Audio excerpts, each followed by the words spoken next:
Assalamualaikum warahmatullahi wabarakatuh. Perkenalkan nama saya Hayatun Nufus dengan NIM 1830105022, jurusan Tadis Matematika semester 6. Baiklah, pada kali ini saya akan melanjutkan materi yang sudah dijelaskan oleh Haziza, yaitu peranan ulama dalam awal penyebaran Islam di Nusantara. Yang pertama, ulama awal di Indonesia. Proses penyebaran Islam di wilayah Nusantara tidak dapat dilepas dari peran aktif para ulama.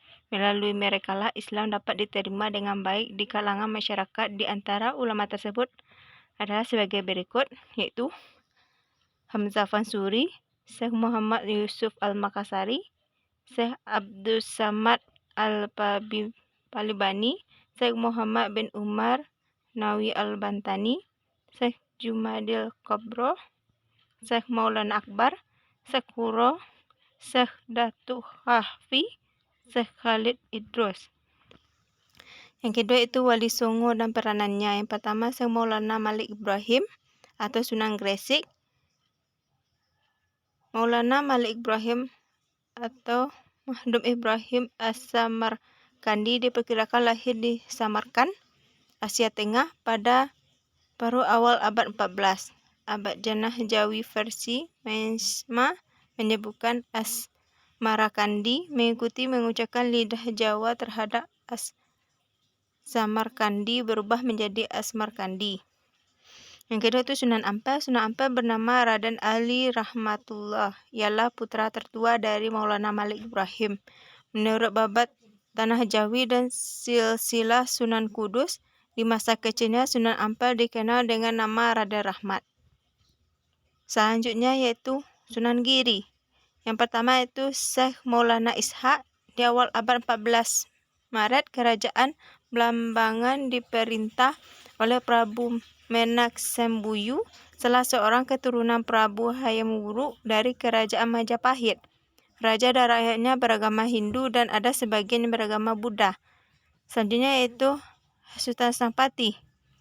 7 bulan sudah Syekh Maulana menjadi adipati baru di Blambangan. Makin hari semakin banyak saja penduduk Blambangan yang masuk Islam. Sementara Patih Bojo Sengara tak henti-hentinya mempengaruhi sang Prabu dengan hasutan-hasutan jahatnya.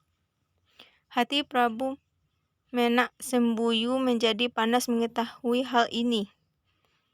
Selanjutnya yaitu Joko Samudra. Pada suatu malam, ada sebuah perahu dagang dari Gresik melintasi Selat Bali. Ketika perahu itu berada di tengah-tengah Selat Bali, tiba-tiba terjadi keanehan. Perahu itu tidak dapat bergerak, maju tak bisa, mundur pun tak bisa.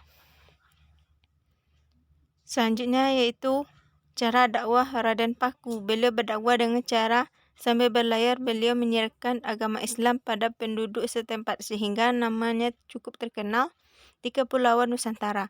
Lama-kelamaan kegiatan dagang tersebut tidak memuaskan hatinya. Raden Paku bertafakur di gua yang sunyi, hanya bermunajat kepada Allah di desa Kembangan dan Kobonmas.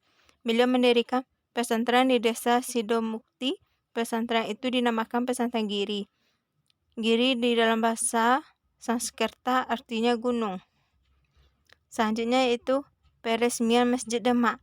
Dalam peresmian Masjid Demak, Sunan Kalijaga mengusulkan agar dibuka dengan petunjuk wayang kulit yang pada waktu itu bentuknya masih wayang beber, yaitu gambar manusia yang dibeber pada sebuah kulit binatang. Usul Sunan Kalijaga itu ditolak oleh Sunan Giri karena wayang yang bergambar manusia itu haram hukumnya dalam ajaran Islam. Demikian menurut Sunan Giri. Sunan Kalijaga mengusulkan peresmian Masjid Demak itu dengan membuka pegelaran wayang kulit. Kemudian diadakan dakwah dan rakyat berkumpul boleh masuk setelah mengucapkan syahadat, sedangkan Sunan Giri atau Raden Paku mengusulkan Masjid Demak diresmikan pada hari Jumat sembari melaksanakan salat Jumat berjamaah. Selanjutnya itu jasa-jasa Sunan Giri. Jasa-jasanya yang terbesar tentu saja perjuangannya dalam menyebarkan agama Islam di tanah Jawa bahkan ke Nusantara. Baik dilakukannya sendiri sewaktu masih muda sambil berdagang maupun melalui murid-muridnya yang bertugas ke luar pulau. Yang keempat yaitu Sunan Bonang. Sunan Bonang bernama Ali Syekh Maulana Makdum Ibrahim. putra Sunan Ampel dan Dewi Kondrowati yang sering disebut Nyai Ageng Manila. Dengan demikian, Raden Magdo adalah salah seorang pengirim Majapahit. Yang kelima itu Sunan Kalijaga. Sunan Kalijaga memiliki nama asli Raden Said. Beliau putra Adipati Tuban yaitu Tumenggung Wilatikta. Beliau lahir sekitar tahun 1450 Masehi. Raden Said pernah berguru kepada Sunan Bonang. Raden Said terkenal dengan nama Sunan Kalijaga. Kalijaga artinya orang yang menjaga sungai, karena dia pernah bertapa di tepi sungai. Yang keenam adalah Sunan Kudus. Sunan Kudus bernama asli Ja'far Shadiq, putra Raden Usman Haji yang bergelar Sunan Ngudung dari Jipan Panolan dan Sarifah atau adik Sunan Bonang. Selanjutnya itu Sunan Derajat. Sunan Derajat memiliki nama asli Raden Kasim. Beliau putra Sunan Ampel dengan Dewi Kondrowati dan merupakan adik dari Raden Magdum Ibrahim atau Sunan Bonang. Raden Kasim diperintahkan ayahnya untuk berdakwah di sebelah barat Gresik, yaitu daerah kosong dari ulama besar antara Tuban dan Gresik.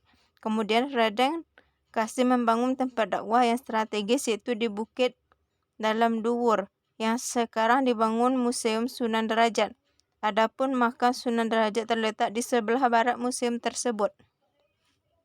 Yang kedelapan adalah Sunan Muria. Sunan Muria memiliki nama asli Raden Umar Said. Beliau adalah putra Sunan Kalijaga dengan Dewi Saroh. Dalam berdakwah, beliau menggunakan cara halus. Tempat tinggal beliau di Gunung Muria yang salah satu puncaknya bernama Kolo. Letaknya di sebelah utara kota Kudus. Sasaran dakwah beliau adalah para pedagang, nelayan, pelaut, dan rakyat jelata. Beliaulah salah satunya wali yang tetap mempertahankan kesenian gamelan dan wayang sebagai alat dakwah untuk menyampaikan Islam. Yang kesembilan adalah Sunan Gunung Jati. Sunan Gunung Jati memiliki nama asli Syarif Hidayatullah. Beliau adalah putra pembesar Mesir keturunan Bani Hashim dari Palestina. Sultan Syarif Abdullah Maulana Huda dengan Syarifah Hidayat Mudaim, seorang putri Raja Pajajaran. Syarif Hidayatullah meneruskan usaha Syekh Datuk Kahfi membuka pesantren Gunung Jati, sehingga Syarif Hidayatullah lebih terkenal dengan sebutan Sunan Gunung Jati. Dalam menyebarkan agama Islam di Jawa, beliau tidak bekerja sendiri. Beliau sering ikut bermusyawarah dengan anggota wali lainnya di Masjid Demak. Bahkan beliau juga membantu berdirinya Masjid Demak. Materi selanjutnya yaitu keteladanan ulama awal pengembangan Islam di Nusantara. Beliau secara sungguh-sungguh dan tidak pantang menyerah, memiliki keberanian, tidak takut meski banyak yang tidak suka, memiliki patriotisme atau rasa cinta dan setia kepada tanah air. Selanjutnya yaitu bersikap baik dan perkataan dan perilaku jujur dan suka menolong dan tidak membeda-bedakan. Selanjutnya yaitu rela berkorban tanpa pamrih demi memerdekakan bangsa dan negara. Materi selanjutnya yaitu perkembangan pemikiran keagamaan di Nusantara. Yang pertama yaitu pengertian pengembangan pemikiran. Secara etimologi, istilah pemikiran berasal dari kata fikir, kata kerjanya berfikir. Secara terminologi, pemikiran dapat didefinisikan sebagai satu aktivitas kekuatan nasional yang ada di dalam diri manusia. Selanjutnya itu sejarah pertumbuhan dan perkembangan pemikiran dan peradaban Islam.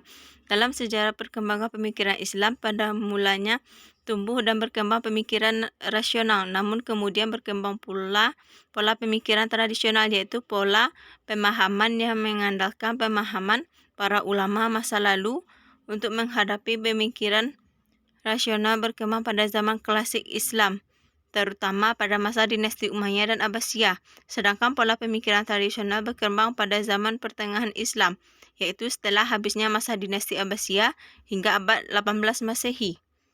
Selanjutnya itu dampak perkembangan pemikiran dan peradaban Islam. Era klasik Islam banyak terjadi kemajuan yang menakjubkan dalam perkembangan pemikiran. Damaskus dan Baghdad menjadi pusat ilmu pengetahuan dan teknologi, kemudian menjalar ke kota Kufah dan Basrah di Mesopotamia. Isfahan dan Nishapur di Persia, Bukhara dan Samarkand di Transonisiana, Kairo di Mesir, Tunis, Toledo dan Cordova di Andalusia. Peradaban Islam maju dan berkembang di semua sektor kehidupan karena ditunjang oleh kemajuan ilmu pengetahuan dan teknologi. Baghdad merupakan kota terbesar dan kosmopolitan yang menjadi perantara antara dunia Mediterania dan Hindu-Cina di timur. Mungkin hanya itu yang dapat saya jelaskan. Apabila ada kesalahan saya mohon maaf. Saya sudahi dengan Assalamualaikum warahmatullahi wabarakatuh.